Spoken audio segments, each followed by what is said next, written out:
je vais être bref. Nous allons prendre un roi. Nous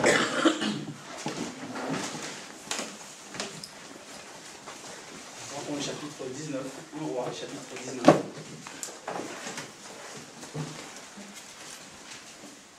Un roi, chapitre 19.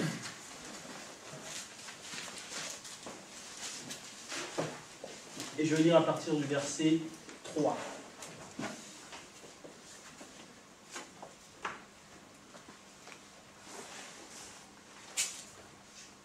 Un roi, chapitre 19, à partir du verset 3.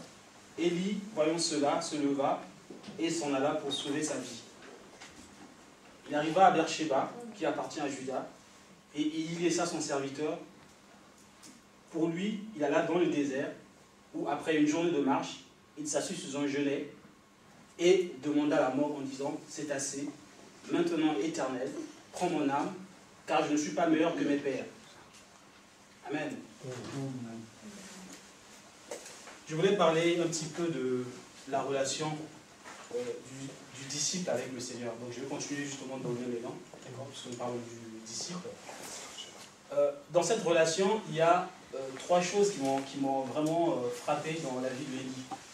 Il y a le fait que Élie se tenait devant Dieu, c'est la première chose en fait. Souvent il disait, l'Éternel devant qui je me tiens. Amen. Élie recevait la parole de Dieu, il agissait en fonction de cette parole, et Élie dépendait de Dieu. Il y a trois choses. Il y a le fait de se tenir devant Dieu, c'est quelque chose de très important, recevoir sa parole, pour agir selon sa parole, et il y a le fait de dépendre de Dieu. Parce qu'on peut recevoir la parole de Dieu et ne pas dépendre de Dieu. Amen. On peut vouloir se tenir devant Dieu, mais ne pas recevoir sa parole. Donc Élie se tenait devant Dieu, il recevait sa parole, et il dépendait de Dieu. Alors, Dieu va susciter Élie. Mais à quelle époque? À quel moment? Dieu appelle Élie à un moment où le roi Akab va aller vers Jézabel. Et Élie va justement commencer à servir Baal, Astarté. Vous connaissez l'histoire. Donc, Dieu appelle Élie dans un contexte qui est vraiment particulier. C'est que le mal avait rangé comme une gangrène, et l'idolâtrie la plus affreuse était assise sur le trône d'Israël. C'est dans ces conditions, frères et sœurs, que Dieu va susciter Élie. À un moment où le culte de Baal était devenu un culte national, à un moment où Israël était passé par des moments très difficiles, c'est à ce moment que Élie rentre en scène. Mais lorsque Dieu appelle Élie, Élie est fidèle à Dieu. Il est fidèle à ses principes, le fait de se tenir devant Dieu, le fait de recevoir la parole de Dieu et le fait de dépendre de Dieu. Et ça, frères et sœurs, ça va faire la force d'Élie. Dieu va dire à Élie, va au torrent de Kérit. J'enverrai les corbeaux qui vont te nourrir. Élie fait exactement ce que Dieu lui demande de faire. Il va au torrent, il est nourri par les corbeaux, et il va boire l'eau du torrent. Et vous voyez ici, quel est l'instrument que Dieu va utiliser pour nourrir Élie? C'est un corbeau. Un animal qui est, par essence, vorace. On peut comme pour dire que Dieu, souvent, lorsqu'il veut nous montrer sa fidélité, Dieu n'est pas obligé d'utiliser les armes ou les instruments, en fait, qui nous semblent plausibles. Non, Dieu fait comme il veut, parce qu'il est souverain. Élie va faire exactement ce que Dieu va lui demander. Élie va être fidèle.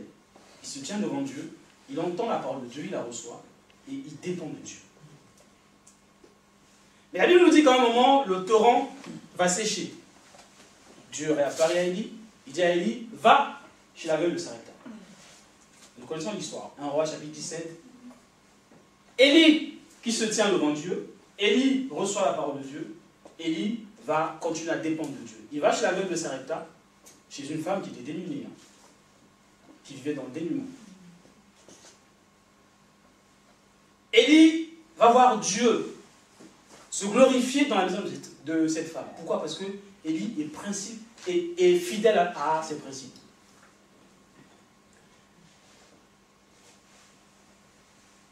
Et juste après ça, Dieu va dire à Élie, bon maintenant, va, montre-toi devant Akab. pars d'ici, cache-toi près du torrent, lève-toi, va chez la veuve de Sarepta, maintenant, va, montre-toi devant Akab. Élie va faire exactement ce que Dieu a lui demandé. J'essaie de résumer, d'accord? Il va se présenter devant Akab, il va confondre les prophètes Baal. Il va en tuer 450. Jusque-là, Dieu opère dans la vie de Élie, mais d'une manière extraordinaire. Et Élie fait exactement ce que Dieu lui demande de faire.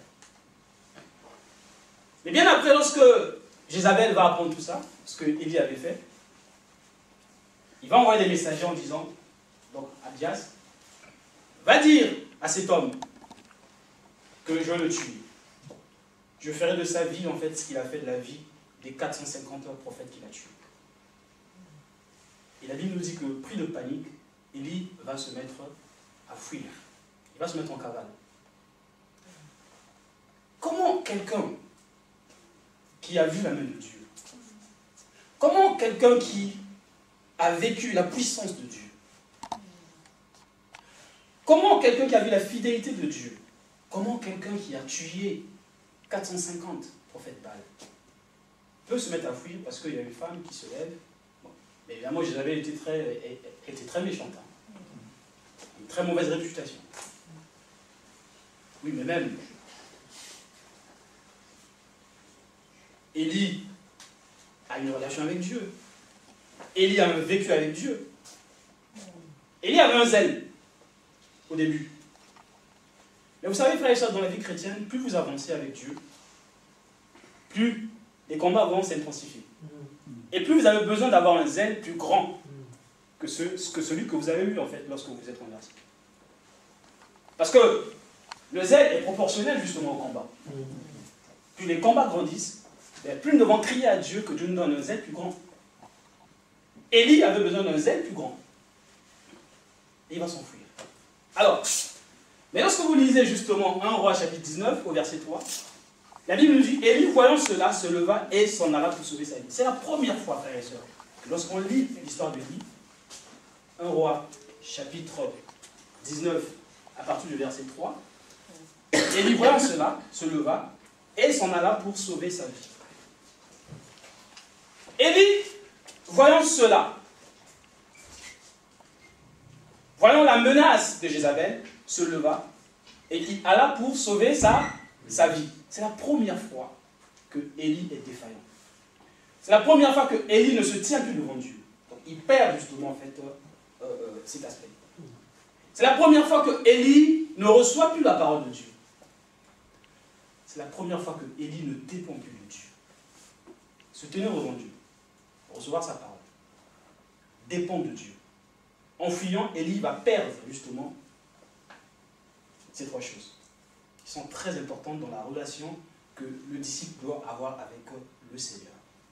Je reprends, se tenir devant Dieu, recevoir sa parole pour agir en fonction de sa parole et dépendre de Dieu, quelles que soient les circonstances. Pour la première fois, Élie s'en va. Dieu ne lui dit pas de partir, mais Élie s'en va. Bien évidemment, quand il s'en va, forcément, il dépend plus de Dieu. Il va, il se cache sous un genêt. Et vous savez, Dieu est tellement bon. Et c'est là-dessus, en fait, que je veux bien insister cet après-midi. Vous savez, Dieu n'abandonne jamais ses enfants. Jamais. Peu importe, frères et sœurs, ce que vous avez fait, ce que vous avez commis. Je n'encourage pas les gens à faire n'importe quoi. Mais je voulais faire passer un message. Dieu n'abandonne jamais ses enfants. Je voudrais encourager quelqu'un ici, cet après-midi. Quel que soit l'acte que nous avons commis, quel que soit le facteur de gravité, Dieu, vous savez, le cœur de Dieu n'a rien à voir avec le cœur de l'homme, le cœur naturel. Vous pouvez voir un océan, vous voyez là où il commence, mais vous n'allez jamais voir là où il s'arrête. L'amour de Dieu est tellement immense, le cœur de Dieu est tellement grand, que Dieu ne rejette jamais ses enfants. Quelqu'un m'entend cet après-midi? Dieu n'abandonne jamais ses enfants. Élie a désobéi. Élie a enfreint à certains principes. Mais Dieu cherche Élie, alors que Élie fuit Dieu. Dieu cherche Élie. De la même manière, et comme Ludovic disait ce matin, le fils prodigue, lorsqu'il est parti, et son père l'attendait. Vous savez, lorsque cet enfant a décidé de revenir vers son père, la Bible nous dit que le père le vit de loin. Ça veut dire que le père l'attendait en fait. Ça veut dire que tous les jours il sortait pour regarder. Est-ce qu'il revient? Non, rien. L'après-midi, il revenait. Est-ce qu'il est là? Non, rien toujours. Le lendemain, il revenait, il regardait. Toujours rien. Et ce jour-là, il a vu. Alors que cet enfant était encore loin. Le père l'a vu. Dieu va rechercher lui. La Bible dit, il se coucha et s'endormit au verset 5 de 1 Roi 19. Sous un genêt, et voici un ange le toucha et lui dit, lève-toi, mange. Il regarda, il y avait à son chevet un gâteau cuit sur des pierres chauffées et une cruche d'eau. Il mangea et but, puis se recoucha. Regardez ce qui se passe ici, frères et sœurs. Dieu retrouve Élie. Élie est endormi.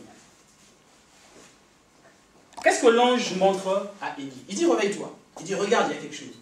Suivez très bien, frères et sœurs. La Bible dit, il regarda et il y avait à son chevet un gâteau cuit sur des pierres chauffées et une cruche d'eau. Le gâteau cuit et une cruche d'eau. Il y avait le gâteau, il y avait l'eau. Alors, qu'est-ce que Dieu veut faire comprendre à Élie? Élie, tu t'enfuis parce que Jézabel est en train de te poursuivre. Élie, n'ai-je pas agi dans ta vie? Souviens-toi de l'eau que tu as bu au temps de Kérit. Rappelle-toi, Élie, quand tu marches encore avec moi, n'ai-je pas été fidèle? Souviens-toi du gâteau que tu as mangé chez la veuve de Sarepta. Rappelle-toi de ces deux choses, Élie. Regarde comment j'ai été fidèle avec toi jusque-là. Tu as bu l'eau au torrent. Quand tu es arrivé chez la veuve de Sarepta, cette femme qui était dénudée, qui n'avait plus rien, la Bible nous dit que cette femme avait préparé un gâteau pour Élie. Et lui ne manqua pas dans la cruche, la Bible nous dit, et la farine dans le pot. Rappelle-toi, Élie, de ces choses. Ai-je changé?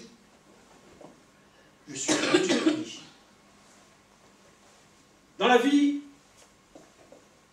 de chaque chrétien, lorsque justement nous sommes fatigués, lorsque nous avons l'impression que le ciel nous tombe dessus, lorsque nous avons l'impression que les événements sont contraires, que le décor qui est autour de nous, en fait, ou que le résultat souhaité n'est pas le résultat escompté, on a l'impression, en fait, que Dieu nous a abandonnés. Dieu dit non, Élie, mais rappelle-toi, Élie. Rappelle-toi. Et Dieu veut rappeler à quelqu'un ici. Enfin, vous savez, dans la vie de chaque chrétien, un jour, nous avons eu une expérience avec le Seigneur, où Dieu agit dans nos vies. Que chacun essaie de rentrer en lui-même, que chacun fasse une introspection. Vous allez vous rendre compte qu'un jour, le Seigneur est apparu et le Seigneur vous a fait vraiment du bien. Et lorsque vous passez par des moments difficiles, rappelez-vous de ces moments, en fait. Ce que Dieu a fait pour vous, ce que Dieu a déjà fait pour vous. Comment le Seigneur vous est apparu. Comment Dieu vous a béni un jour. Comment le Seigneur a opéré miraculeusement dans votre vie. Comment Dieu vous a béni. Comment Dieu vous a donné certaines choses. Point de besoin pour nous aujourd'hui de fuir, d'abandonner, de dire non, c'est fini. Il dit à Élie, mais Élie, rappelle-toi de ces deux choses. Et la Bible nous dit, il mangea et but, puis se recoucha. Malgré le fait que Dieu apparaît à Élie, malgré le fait que Dieu, justement, vient rappeler à Élie ses bontés, il mange, il se recouche. Oh, Dieu est patient. Dieu est bon. La Bible dit que les bontés éternelles ne sont pas épuisées. Ses compassions ne sont pas à leur terme. Elles se renouvellent chaque matin. Et il se retrouve dans cette position parce qu'il a abandonné ses trois principes. Et il mange. Mais il s'est tellement retrouvé en fait dans un certain confort, sous un genêt, qu'il oublie l'essentiel.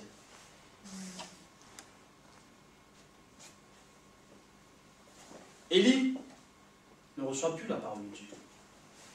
Cette parole qui apporte la vie. Élie est complètement endormi. Jérémie chapitre 15, verset 16, la Bible nous dit, Jérémie dit, j'ai recueilli tes paroles, je les ai dévorées. Dis tes paroles ont fait la joie, l'allégresse de mon cœur. Élie ne dévore plus la parole de Dieu. Élie ne dépend plus de Dieu. Élie, pour manger, il faut qu'un ange vienne le réveiller. Wow.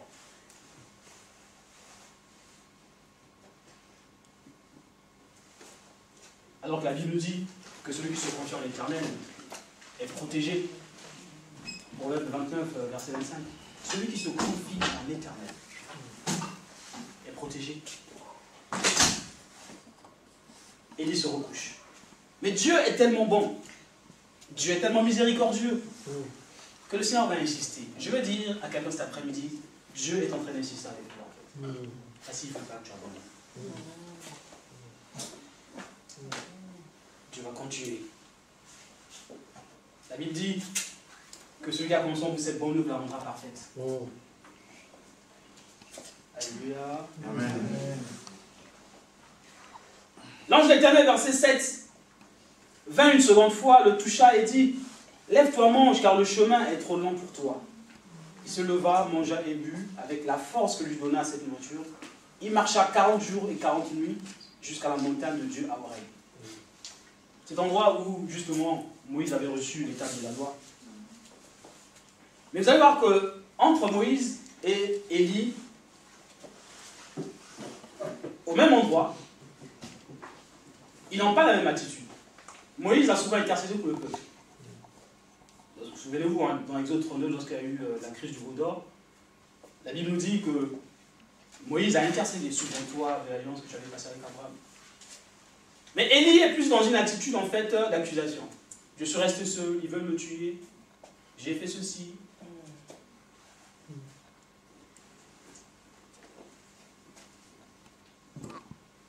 Il va marcher 40 jours et 40 nuits. Et la Bible nous dit au verset 9, là il entra dans une caverne et il passait la nuit. Et voici la parole de l'Éternel lui fut adressée en ces mots.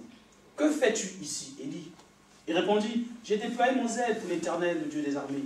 Car les enfants d'Israël ont abandonné ton alliance, ils ont renversé tes autels, et ils ont tué par l'épée les prophètes. Je suis resté moi seul, et ils cherchent à m'ôter la vie. Et l'Éternel dit, sors et tiens-toi dans la montagne devant l'Éternel. Voilà ce que Élie avait perdu. Sors et tiens-toi dans la montagne devant l'Éternel. Il avait perdu en fait ce principe, se tenir devant Dieu. Le fait de tomber dans une espèce de léthargie, dans une espèce de paresse, peut nous faire oublier certains principes. C'est pour ça que je voudrais dire à quelqu'un, le temps n'est pas là pour nous en fait de pouvoir s'endormir. Parce qu'il y a une pression, parce qu'il y a Isabelle qui est tellement méchante. Non, frère, ça. Sors et tiens-toi dans la montagne devant l'Éternel. Fais comme tu faisais avant Élie. Amen. Retrouve ce principe-là.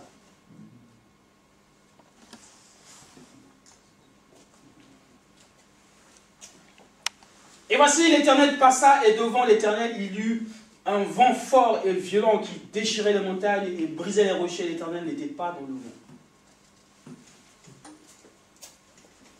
L'Éternel veut faire comprendre à Élie que Jézabel s'excite, qu'elle s'énerve, qu'il y ait des tremblements de terre, qu'elle se retrouve dans une espèce de folie, qu'elle fasse ce qu'elle veut, que les murs tremblent. Je ne suis pas dans ces choses-là. Je n'ai pas à avoir peur de ces choses, en fait. Je n'y suis pas. Quelqu'un m'entend cet après-midi? Qu'il pleuve, qu'il neige, qu'il vente, frères et sœurs. Dieu n'est pas dans le boucan. Non. Je voudrais que nous apprenions, en fait, à nous réapproprier de certains principes, en fait, bibliques. Que nous apprenons à reconsidérer ces choses, à les voir différemment. Dieu n'est pas dans le boucan.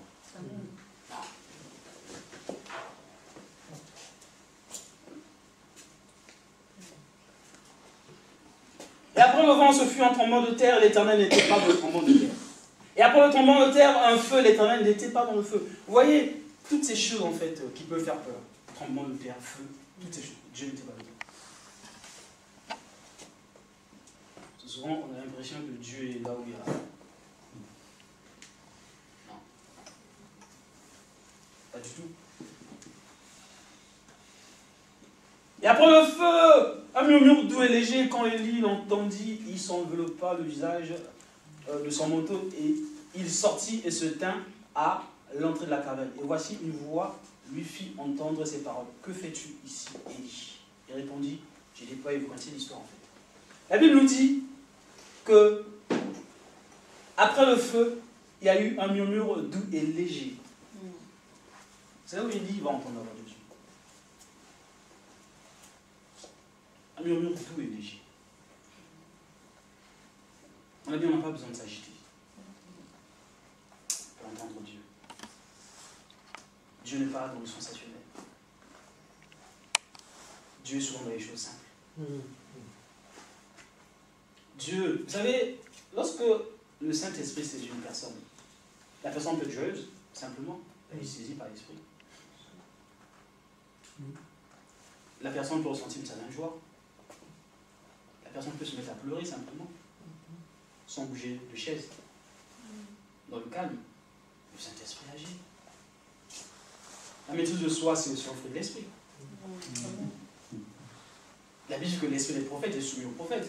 Donc lorsque on est justement celui qui prophétise par le Saint-Esprit, ben, la puissance qui est en lui, justement, qui l'aide à prophétiser, cette puissance lui est soumise. L'Esprit des prophètes est soumis aux prophètes. Donc on n'est pas obligé, frères et sœurs, de faire du tentamar. Non. Dieu ne se manifeste pas que lorsque il y a des spectacles. Non. Pas du tout. Pas du tout. Ça, c'est ce qu'on nous a fait comprendre, non? Dans un murmure doux et léger, la Bible nous dit, il a entendu la voix de Dieu. Calmement. Vous savez, cette semaine, j'ai été encouragé. J'étais chez moi, j'étais un peu, je disais, Seigneur, je ne comprenais rien. Et je fais un songe. J'ai dormi un après-midi. J'ai prié un peu, j'ai médité, après je me suis endormi. Pendant que je dormais, je me voyais sur une grande échelle. Mais une grande échelle, en fait. Et je montais l'échelle. Je montais. À un moment, je suis arrivé à un certain niveau. Et quand je regardais derrière moi, je voyais toute la distance, en fait, que j'avais parcourue. Elle était vraiment longue. Et je voyais quelqu'un, en fait, qui essayait de bouger l'échelle. La personne dit, bouger l'échelle, bouger l'échelle. Et à un moment, justement, j'ai raté une marche. Et j'ai commencé à tomber, en fait. Je ne sais pas comment. Il y a deux mains, en fait, qui m'ont attrapé comme ça. Je vous dis, je dormais, mais je sentais une sensation en moi, en fait. Ça veut dire que c'était quelque chose de réel. Mais des mains qui m'ont bercé, mais c'était... Je n'ai jamais ressenti, en fait, une telle sensation. Cette semaine. Jamais. Et dans le sens, en fait, l'Esprit me disait, tu vois, en fait, les mains de l'Éternel, comment elles sont. Mais une présence, c'était tellement beau. Et quand je me suis réveillé, je me suis dit, ah Seigneur, j'aurais dû rester en fait. Je vous assure, je n'ai pas vu de danger quoi que ce soit en fait. Mais j'ai ressenti une présence avec moi. Mais ça m'a encouragé. Ça m'a beaucoup encouragé en fait. Et quand j'ai partagé le songe à mon épouse, même elle a été encouragée. Dieu n'est pas dans... Mais je n'ai pas crié, je n'ai pas sauté, non. Dans un murmure doux et léger. Est apparu à Élie. Alors, tout ça pour dire quoi, frères et sœurs, pour terminer, parce que je vous ai dit que je vais parler la prochaine fois. Je vais prendre un peu de temps. Aujourd'hui, je vais être un peu... voilà. Tout ça pour dire que nous avons intérêt, frères et sœurs, dans ces temps de la fin. De la même manière que Dieu a suscité Élie dans des temps mais vraiment critiques, à un moment où le peuple était tombé dans une idolâtrie comme pas possible, c'est à ce moment que Dieu a suscité Élie. Élie a été fidèle à Dieu. Dieu s'est manifesté, Dieu s'est glorifié dans sa vie. Et à partir du moment où Élie avait commencé à perdre les principes qui ont fait sa force, les principes qui ont fait de lui quelqu'un de puissant, ah oui, enfin, Dieu l'a rendu puissant, parce qu'il était fidèle à certains principes. Dès l'instant qu'il était attaché à ces principes, Dieu s'est manifesté dans la vie d'Élie. Et à partir du moment où il a commencé à perdre ses principes, c'est à ce moment où justement les choses ont commencé à basculer. Au point où Dieu va lui dire en fait, bon, maintenant tu vas organiser. Nous voulons faire comme Élie, parce qu'il avait respecté ses principes.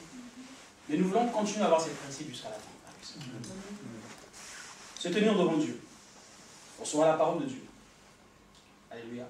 Et dépendre de Dieu. Que Dieu vous bénisse. Amen.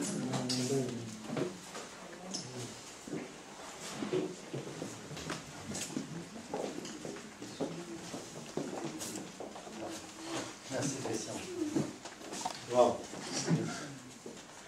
Wow.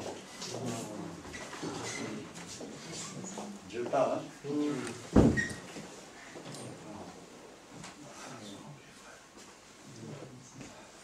J'ai la sensation que dans l'amour, mais Dieu nous avertit vraiment à travers ces deux messages. Hein, l'objectif, hein, de rester dans l'amour et d'aller jusqu'au bout. C'est que l'équilibre dans tout ça, c'est que l'amour, c'est pas du laxisme. On doit être violent pour nous-mêmes pour rester dans cette vision. C'est-à-dire tout faire, un peu comme Paul quand on commençait à l'idolâtrer, il se mettait dans une sainte colère, il disait non, non, nous ne sommes pas ces dieux-là que vous adorez Jésus, c'est lui qui est l'auteur de toutes ces choses.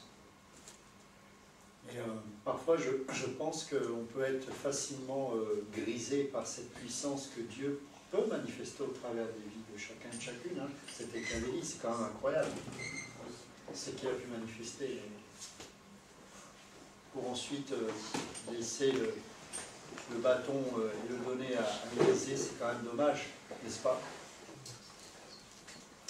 Mais vous remarquerez que là où Dieu est fidèle, c'est qu'il a continué le Seigneur son œuvre. Vous savez, son œuvre, elle ne se freine pas parce qu'un homme n'est pas à la hauteur, ou une femme, ou je ne sais quoi. Non, non. L'œuvre se continue. Maintenant, soyons dans le coup, comme on dit, soyons dans l'histoire. Amen. Alors, il est quelle heure? Quelqu'un à l'heure? Ok. Est-ce que peut-être il y a des questions déjà par rapport à ce qu'on a entendu cet après-midi ou même ce matin? Est-ce que vous avez des questions? Oui? Moi j'ai une question par rapport à ce que le frère Blaise a partagé sur le fait qu'on a tous la puissance de chasser les démons, de guérir les malades, parce que Jésus l'a dit. Hein. Voilà. Et il y a un passage qui, je ne sais pas où il se trouve exactement, je crois que c'est dans Actes, quand Tabitha est décédée, est morte, les personnes qui étaient là, c'était des croyants aussi. Mais ils sont allés chercher Pierre. En fait, c'est ça, hein, pour que Pierre vienne, pour prier pour elle. Elle a été ressuscitée. Donc, est-ce qu'il n'y a pas des personnes qui ont un sacerdoce différent? C'est vraiment une question qui me tient à cœur, un sacerdoce différent des autres chrétiens. Pourquoi ces gens-là n'ont pas réussi à... Je suppose qu'ils ont dû essayer quand même. J'espère. Pourquoi ils n'ont pas réussi à la ressusciter? Il a fallu aller chercher Pierre, comme si c'était Pierre seul qui pouvait le faire. Alors, avant que tu répondes, je repose, parce que j'ai peur qu'on n'entende pas la question. Donc je la répète, je la reformule dans le micro. D'accord. Donc là, commencer aussi à répondre. Non, viens. Non. C'est juste pour qu'on entende dans le micro. La question c'est, ok, on est tous appelés à expérimenter la puissance de Dieu, qu'au travers de nos vies, il y ait des guérisons, etc. Sauf qu'on voit un passage dans la parole, dans le livre des Actes, que concernant la guérison d'une personne, on a dû faire appel à un apôtre pour la résurrection. Et en fait, la question c'est, est-ce qu'il n'y a pas quand même des hommes qui ont un appel spécifique lié à ça? Et comment concilier les deux? hein, quelque part. Viens répondre. Alors, je suis obligé de te faire avancer, c'est juste parce que j'ai le micro, j'ai pas la rallonge.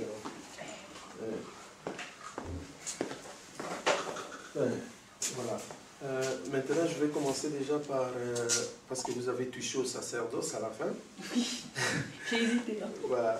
Vous avez dit, est-ce qu'il y a un sacerdoce spécial par rapport à ces gens-là? Non, il n'y a pas de sacerdoce spécial. Nous sommes tous dans le sacerdoce royal.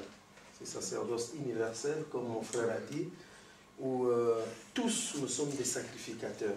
Exactement la différence entre les sacerdoces lévitiques, où les sacrificateurs étaient seulement les descendants d'Aaron. Donc maintenant, dans le Seigneur, ces choses-là n'existent plus comme ça. Dans le Seigneur, tout enfant de Dieu qui a fait une expérience, qui a accepté le Seigneur Jésus dans sa vie, comme Seigneur et Sauveur, il entre dans les sacerdoces royales. Donc dans ces sacerdoces-là, que vous soyez pasteur, vous soyez apôtre, vous soyez vous, que vous soyez moi, on est tous sacrificateurs. Ça c'est déjà la première des choses pour dire qu'il n'y a pas de sacerdoce royal. C'est justement aussi l'une des choses que des pasteurs gourous trompent les gens, que je vais vous introduire dans les sacerdoces. Nous avons notre sacerdoce à part. En réalité, quand vous suivez les sacerdoces qui sont en train de parler, ce ne sont rien d'autre que des loges sataniques. Mais rien à voir avec les sacerdoces.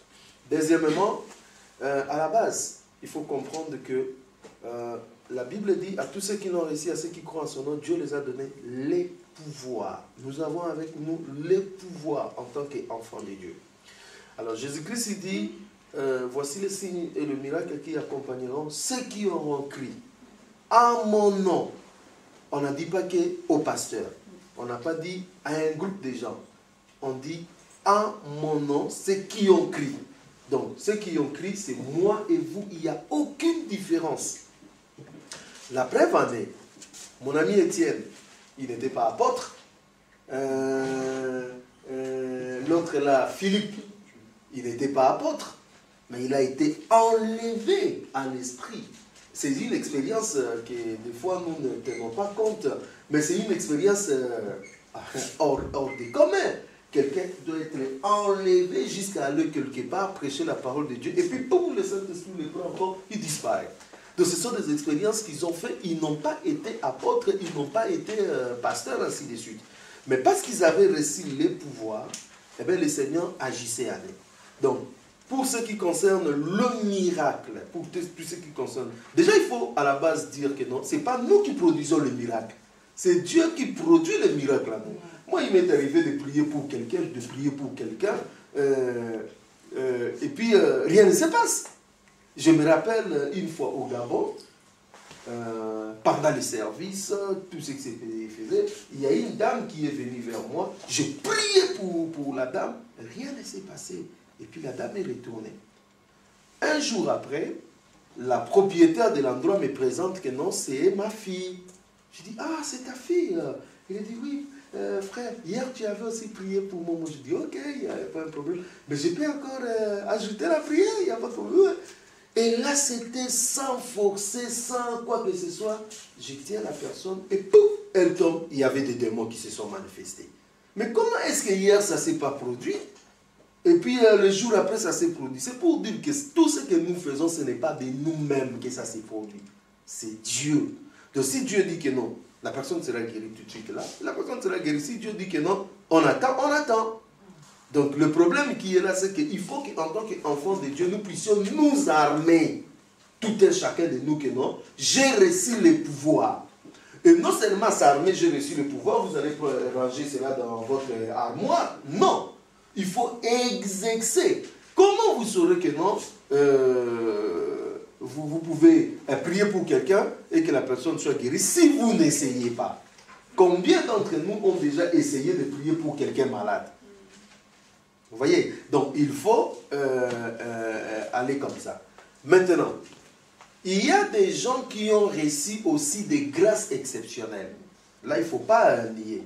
Par exemple, quand vous voyez des dons spirituels, la Bible dit à chacun selon le don que le Seigneur lui a donné. Il y a d'autres personnes qui ont reçu le don des miracles. Il y a d'autres personnes qui ont reçu le don de foi. Cela veut dire quoi? Il peut aller au-delà de ce que les autres peuvent avoir. Et ça, c'est vraiment important. Donc, ce n'est pas dit qu'ils sont plus que les autres, mais le don qu'ils ont reçu, c'est quand même quelque chose qui lui permet aussi d'aller au-delà. Parce que des dons sont des grâces vraiment exceptionnelles, des choses que Dieu nous donne. Donc, on peut aller au-delà. Quelqu'un qui a reçu les dons de foi, quelqu'un qui a reçu les dons de miracles, quand ça se manifeste, on doit voir que non, quelque part là, il y a vraiment quelque chose qui s'opère. Mais cela ne veut pas dire que toi, tu ne sauras pas aussi faire, parce que lui, il a reçu les dons de miracles. Mais lui, il peut aller au-delà. Je ne sais pas si je me fais comprendre. Oui. Bon, maintenant, pour ce qui concerne les amis qui ont fait appel à Pierre, nulle part vraiment on a dit que non, ils ont prié et que la personne était bon. Moi, je n'ai pas vu ça. Je ne sais pas si c'est comme ça. Non, ils n'ont pas dit. Hein. Bon, donc, voilà. Donc, est-ce qu'ils ont aussi essayé? Dieu n'avait pas agi? Ça, c'est... Je ne saurais pas le dire parce que ce n'est pas écrit. Bon, maintenant, si leur foi avait fait à ce qu'ils étaient convaincus que Pierre pouvait le faire et que le Saint-Esprit les a guidés dans ce sens-là, eh bien, ils ont suivi le Saint-Esprit. Parce qu'il peut y arriver, par exemple, je dis, il peut y arriver qu'on veut prier pour quelqu'un comme ça, et le Seigneur dit, est-ce que tu peux associer tel frère? Cela ne veut pas dire que non, toi tu n'en as pas. Le pouvoir y est en toi. Mais Dieu, pour des raisons que lui-même il connaît, il peut dire, associe par exemple tel frère. Mais si tu suis ce que le Seigneur est en train de dire, par exemple, associer le frère, vous voyez la main de Dieu. Mais si vous n'associez pas le frère tel que le Saint-Esprit vous a guidé, le Seigneur ne se manifeste pas. Donc il y a des fois des petites directives comme ça, où le Seigneur peut dire, parce que c'est lui qui reste au centre de tout, il peut nous guider par l'Esprit. Donc sincèrement, je crois que ces frères, ils étaient guidés aussi par l'Esprit, et ils avaient aussi la foi que, en associant Pierre, quelque chose pouvait se faire. Et aussi, le Seigneur voulait aussi que ça soit par Pierre, pour peut-être leur servir aussi d'exemple, de ne pas trembler lorsque vous êtes en face des morts. Hein? Bon, donc là, c'est moi qui est en train de penser. Je dis peut-être que Dieu voulait aussi leur servir d'exemple, hein, de ne pas trembler. Alors comme Pierre, il était sûr de son Dieu, peut-être il pouvait être un exemple pour les autres. Mais à la base, tout le monde a reçu le pouvoir. À la base, nous sommes tous des sacrificateurs dans un même sacerdoce qui est le sacerdoce universel, le sacerdoce royal. À la base, tout le monde peut prier que la personne soit guérie. Et aussi, soyez à l'écoute du Seigneur. Même moi, tel que je suis comme ça, il y a des fois où tu veux prier pour quelqu'un comme ça. Le Seigneur dit non, demande au frère lui d'imposer le main. Le Seigneur ne veut pas que ça soit toi. Le Seigneur nous préserve de beaucoup de choses. Donc nous sommes là pas pour faire des choses telles que nos têtes nous demandent, mais nous sommes là pour faire la volonté de Dieu. Et si la volonté de Dieu dit que non, ça ne sera pas toi, ça sera une autre personne, fais cela, laisse une autre personne et Dieu se glorifiera. Le problème, ce n'est pas que ce soit moi qui le fais, mais le problème, c'est que le royaume le fasse. Or, le royaume, ça peut être moi, ça peut être lui, ça peut être tout le monde. Et au finish, c'est Jésus qui se glorifie. C'est un peu ça. Merci. C'est bon, ça répond. Bon, je pense que là... Je vais appuyer justement, oui. en fait, par rapport bien, à... c'est qu'on entend. En fait, il a dit, mais je voudrais justement... en fait, par rapport au miracle, tout ça, c'est le passage qu'il a donné, en fait, de 1 Corinthiens 12. Là, on nous parle, en fait, de la diversité des dons. Hein, il y en a, c'est la prophétie, il y en a, c'est le parler en langue. Est-ce que tout le monde prophétise? Non. Est-ce que tout le monde parle en langue? Non. Donc, guérir aussi, en fait, c'est un don. Quand vous lisez dans 1 Corinthiens 13, d'accord? Est-ce que tout le monde, en fait, peut guérir? Est-ce que tout le monde peut prophétiser? Oui, tout le monde peut prophétiser, tout le monde peut guérir. Mais après, il y a des dons spécifiques, en fait. Il y en a qui ont vraiment reçu ce don-là. Ouais. Donc, c'est pour ça, même quand on demande à tout le monde maintenant de faire des miracles, en fait, je dis que c'est un faux débat parce que c'est des dons. Oui, non? Ce sont des dons.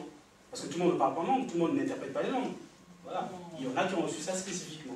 Donc c'est pour ça justement que dans Acte 9, lorsqu'il y a eu le cas de Dorcas, les disciples, sachant justement que Pierre avait ce don, ils ont fait appel à Pierre. Oui, c'est important effectivement de préciser ces choses. D'autant plus qu'à l'époque, alors c'est vrai qu'aujourd'hui on a tellement été un peu, comment dirais-je, dans la confusion à cause de certains messages. Le disciple de l'époque savait très bien de quelle autorité étaient animés les apôtres. Pourquoi? Parce que le ministère apostolique de ces apôtres-là est sans commune mesure avec celui des apôtres d'aujourd'hui. Ça n'a rien à voir. Il faut savoir que l'écriture n'était pas scellée. Il faut savoir que 80% des doctrines ont été établies par Paul au travers de ses épîtres. Et les croyants de l'époque reconnaissaient en eux des ouvreurs de brèche, des gens qui étaient en train d'implanter quelque chose de nouveau. C'est pour ça que l'autorité apostolique de l'époque était 10 fois plus élevée et importante que celle d'aujourd'hui. Parce qu'on était dans une nouvelle dispensation. N'oubliez pas que là, on est dans un changement de dispensation. Que la dispensation, enfin, je ne suis pas un dispensationaliste, mais dire que le passage à la grâce, à la nouvelle alliance, n'est pas encore complètement fait. Donc il fallait que ce nouveau message, parce que c'était nouveau pour eux, qui était en train d'être communiqué, soit accompagné de cette puissance-là apostolique. Parce que justement, il fallait être certain que pour les générations à venir et les siècles à venir, cette doctrine venait bien de Dieu. Donc tu penses bien que la puissance qui est animée ces apôtres était exceptionnelle. Elle n'avait rien à voir avec ce que l'on serait censé manifester. Je parle en tant qu'apôtre là. Aujourd'hui, le ministère apostolique n'a rien à voir avec cela. Pourquoi? C'est que dans la Jérusalem céleste, les 12 fondements sont les 12 apôtres. Ah, donc on voit bien que ce n'était pas le même niveau. D'accord? Et donc ils avaient cette puissance telle que les disciples et même les autres voyaient. Et c'est pour ça qu'il faut faire attention à ne pas utiliser cette fonction apostolique en utilisant ce ministère-là de l'époque, parce que ça remet les gens, comme tu le disais, ça remet les gens sous l'ancienne alliance, du coup. Et ça, c'est dangereux. Regarde, par exemple, dans l'acte 5. Dans l'acte 5, il dit « Un homme appelé, verset 1, Ananias, avec Saphira sa femme, vendit une propriété et garda une partie du prix, en accord avec sa femme. Il apporta le reste et le déposa aux pieds des apôtres. Pierre lui dit, Ananias, pourquoi Satan a-t-il rempli ton cœur au point que tu aies menti au Saint-Esprit et gardé une partie du prix du champ? S'il n'avait pas été vendu, ne te restait-il pas, et après l'avoir vendu, n'avais-tu pas le droit de disposer du prix? Comment as-tu pu former dans ton cœur un projet pareil? Ce n'est pas à des hommes que tu as menti, mais à Dieu. Quand Ananias entendit ces paroles, il tomba et expira. Nous n'avons pas le droit de dire qu'aujourd'hui un apôtre peut expérimenter ce genre de choses. Ce n'est pas correct. D'abord parce qu'on serait tous morts, parce que les Ananias et Saphira dans l'église, c'est 80% des assemblées. Donc on ne va pas tous exterminer entre nous. Mais pourquoi? Parce qu'ils avaient une autorité unique en leur genre. Et il fallait montrer, attention, le temple, quand vous rentriez dans le lieu très saint, s'il y avait un péché, c'était la mort. C'est pour ça que les souverains sacrificateurs avaient des clochettes. Vous savez ça? Pourquoi ils avaient des clochettes? Parce que s'il mourait à cause d'un péché dans le lieu très saint, personne ne pouvait le récupérer, parce qu'il allait mourir aussi. Parce que seul le souverain sacrificateur pouvait y pénétrer une fois par an. Donc, quand il était dans le lieu très saint, on entendait les cloches, on disait, bon, il est toujours en vie. Et il y avait une ficelle qui le reliait à l'extérieur, c'est-à-dire que si jamais il mourait, on pouvait de l'extérieur retirer le cadavre. Dieu merci, ça ne s'est jamais produit à ce jour, en tout cas dans la parole, on n'a jamais vu dans les Écritures qu'un souverain sacrificateur est mort dans ce temple-là. Mais qu'est-ce que je veux dire par là? C'est que là, on est au même niveau. C'est-à-dire qu'il donne une autorité apostolique à Pierre en disant, attention, c'est plus le temple, mais l'Église est aussi sainte que le Saint des Saints. Ah, c'est ça qu'il est en train de montrer. Et donc, il utilise l'autorité apostolique de Pierre comme un des fondateurs de l'Église, avec les autres, en disant, attention, aujourd'hui, les 2 ou 3 ou 10 ou 100 ou 1000 qui sont assemblés en mon nom, on ne fait pas n'importe quoi, tout comme on ne faisait pas n'importe quoi dans le lieu très saint. Et donc, c'est en cela que la mort de Ananias et un peu plus tard Saphira montre que cette église-là se substitue au temple, remplace le temple qui va être détruit en 70, il n'est pas encore détruit à ce moment-là, donc c'est pour ça qu'il fallait qu'il fixe l'attention non plus sur le temple mais sur le corps de Christ, montrant l'exigence et la sainteté de Dieu qui figurait.